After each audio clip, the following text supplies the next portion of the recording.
দিনময়ী স্বনির্ভর মেলা 2025 ও ঘাটালের মহকুমা শাসকের অনুরোধে আমরা এখানে এসেছি।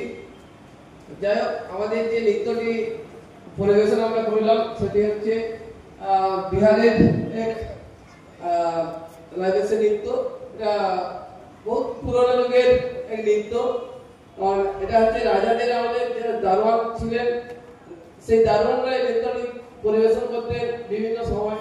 সেই নৃত্যটিকে আমরা তুলে ধরছি এবং বিভিন্ন এখনো দেখা যায় কিছু কিছু গ্রামে যেগুলো হচ্ছে নিচু কাস্টের লোকেরা আছে, মাহাতো সম্প্রদায় বা হচ্ছে আপনার আদিবাসী সম্প্রদায়, তারা মকর সংক্রান্তির দিন এই নৃত্যটি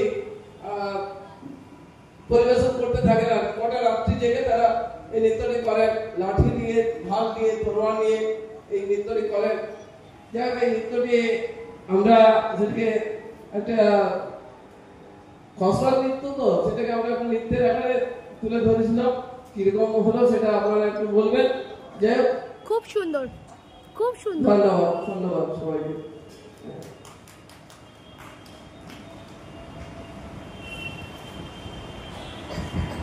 ওনার হাতে সম্মান তুলে দিচ্ছেন রজত মোহন রায়।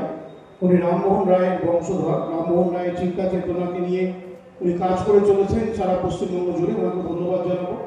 এরপরেই ওনাদের প্রোগ্রাম রয়েছে সাপ্তাহিক পত্রিকা এবং বোধিকর্ণ পত্রিকা। দুটি পত্রিকার সম্পাদক আছেন এখানে।